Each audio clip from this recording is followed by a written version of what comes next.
What's up, everyone? It is your girl Gel Beauty 87 here, aka Grace, and today we're gonna get into my top 10 palettes from black owned brands.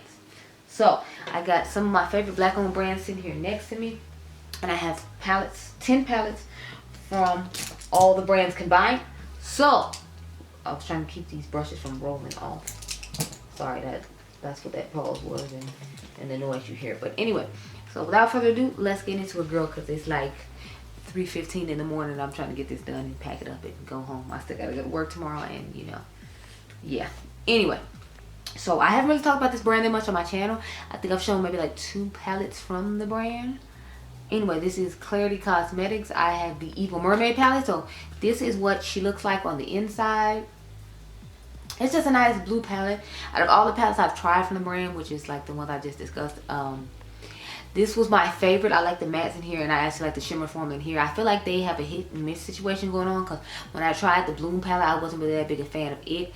I didn't like the shimmers in it. The mattes were fine. It was just the shimmers that were lacking for me. But in this one, the shimmers and mattes work for me just fine. So that's why I went ahead and picked this palette. But they have some nice color stories going on over there. It's just, I'm always scared that it's going to be like a hit and miss situation because of their price point, and I don't know their return policy and all that. I kind of steer away from them as a general rule, but I'm trying to give them a chance. So this one was good to me, and I figured I would go ahead and put it in here too. Shout out to black owned brand, of course. Next, I have the Danessa Myricks Lightworks 3, the Experience palette. So I like this one better than the bigger ones, because the bigger ones have that row of shades that, you know, people don't like. Because I feel like everyone has been talking about how they don't like the new one because it's just really dry and they're hard to work with. I really like this one because it's just the simple shimmery shades in it. And then I think there's like a cream shade, this shade Polaris is a cream shade. But otherwise, you know, like the palette is stunning. It has great dual chromes and triochromes, and if you like high-end or luxury makeup, I feel like this is definitely a palette you'd like to try out, especially if you just like to specialize in shimmers. I think this would be great for you. So definitely think you should look into it if you are interested. Now these aren't obviously in any particular order. I'm not saying that I'm ranking them by 1 to 10. I'm just showing you them from 1 to 10. I probably should have mentioned that. Next, I have Ace Beauty. So this is the Tropical Vibes palette. I dropped this again at home, and another shade broken in. So the shades just in this palette just keep breaking for me. If you all remember when I got it, this one was broken, and now I dropped it and then this shade broke for me too. So I'm thinking while they're on sale, I might get another one, but at the same time, I'm like, since I have so many palettes, I really need to grab another one. Like this one, it will still work and be functional, so I think I'm just going ahead and keep it. But I love the color story of this. Is the bottom line. It is a gorgeous color story. It is a gorgeous palette. I'm happy to have it in my collection. Every time I use it, I'm happy with the look I come out with, and it's simply stunning. Plus the formula, since they upgraded, is really nice. I don't know what it is with the Ace Beauty palettes. I have the Paleopoly as well. Like, they break really easily. I don't know what's going on with the shadows in them, because like I had this pink one, the same thing happened in like this pink shade right here. It's broken as well. But their palettes are lovely. Like, I love the color story of this. I love this palette. I feel like this is a great alternative if you didn't want to buy the Glam Light Barbie palette, because you get more variety. I feel like with that one, it's really blue and purple-ish heavy, and if you don't like necessarily those tones, that, you know, you should leave it alone. But with this one, I feel like, you know, it has a good variety of colors. So you got your little blue row, you got your purple row, then you still got a neutral row, you got a pink row, you got a yellow and greenish row, and then you have like this mauve-ish darker burgundy row, in addition to some neutrals they have. So I really like this one. Not to say I don't like the Glam Light one, but I like this one because it's not so purplish heavy. So it's like if I want to go on vacation and have those tones, I can have those tones, still have some everyday tones and some other colorful tones that I would like to use. But I wouldn't recommend these for travel, just because, like I said, the pink broke in here so easily, and I feel like the shades in here just break a little too easily for my liking. So that's the only downside with their palettes, in my personal opinion. And since y'all know I have to travel with this stuff in order to film it for you, it's kind of a hassle and kind of annoying to have your stuff breaking. So I don't necessarily like that, but everything else about the brand is fine. Next, I have the OPV Beauty. I feel like people don't talk about this brand that much, but this is the Bloom palette. They came up with this a little while ago. Every palette I've tried from them, I've liked the color story of, and the formula's been pretty good. Not exceptional, like the Spotlight one, the first one they came out with. The formula on that wasn't exceptional compared to what they've come out with. So since they've been coming out, they've been getting better and better, and I've really been liking it. So I like the color story of this one. I thought it was unique and different to a lot of things in my collection, and y'all have seen my collection. I did a collection video. I think I have like 5 videos because I have that many eyeshadow palettes, till I had to do 3 separate videos just for the 3 drawers, and then I did 1 video for like the 2 top drawers, I think, or something like that. I don't remember exactly, but I might have did a video for each drawer, who knows. And then I'd have a separate collection here that I keep just for reference. So y'all know my collection is extensive. And the fact that I couldn't find a palette I felt like was similar to this, I was like, bravo to you, honey, because YouTubers usually have like everything in the world in their collection, and it's like you're not impressing them with anything other than your formula, because they probably got all the color stories there is. So I really like the color story of this, and I was really impressed by the quality of this, so I wanted to make sure I put it in this video. Plus, I know a lot of people might not know this, but OPV Beauty is a black owned brand. It's owned by two sisters in the UK. So the next palette I have to talk about, of course, we knew Mother was going to be in this video. Stop playing with me. So I have the Mega Mothership Celestial Nirvana palette. I love this palette. This is by far my favorite Mothership Mega of all of them. I feel like it keeps getting better and better every year, especially because she finally gave some colorful mattes after years of begging. She finally did. Look at all these colorful mattes. And the fact that she did so many colorful mattes and still gave like shimmers. I mean, she still did her little neutral thing or whatever with this little section over here and like with the greens that she did. But I'm just happy we got colorful mattes, okay? Like, I'm not gonna complain. I get colorful mattes. I just want more colorful mattes. Can we get more colorful mattes? Like, I love this palette. So it was gonna have to be in here because it's just too stunning. I know I have lots of Pat McGrath palettes. I could have put Utopian Dream in here as well. I like that one as well, but I was trying to tone it down and give some other brands some shine, because I feel like I talk about Mother quite a bit.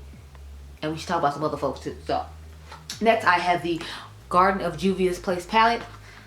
So this is what it looks like on the inside. This one actually came out this year, and I was quite impressed with it. I was happy that they came out with some pastels, because I always feel like pastels don't necessarily work for people my skin tone, but I was like, if a person my skin tone, maybe I'll have better luck with it. And I had pretty decent luck with this palette.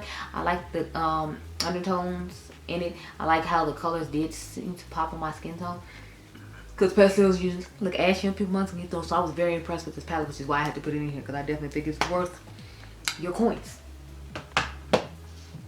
The next one I have to talk about came out this year as well. This is the Culture palette. I really like this palette. This is probably my favorite big palette out of all the palettes from Juvia's Place. I used to like the Wahala 2 best until this came out, but honey, this one's definitely killing the Wahala 2. My only concern, again, I don't like pressed glitters, but they kept the pressed glitters at a minimum this time, because there's literally only one. It's just this shade right here that's a pressed glitter, and everything else in here is, you know, fine. So I wasn't too mad about it, because there's only one as opposed to a lot like they normally are. And I really like the color story of this. I think it's nice. I got my blues, my greens, my purples, and then it got like a whole little neutral section along with some pinks for people who like that sort of thing. So these two to me are the neutral ones, and then the rest are kind of like, you know, I feel like it kind of gives vibes of Celestial Nirvana, if you will, like an affordable Celestial Nirvana. So you might want to look into that if you don't want to pay the high price to Pat McGrath. I know some people don't, because you'll still have the neutrals and you'll still have all the colors that she has in her palette, minus the oranges, because I don't think there were oranges in that palette. But I feel like everything else in here is similar,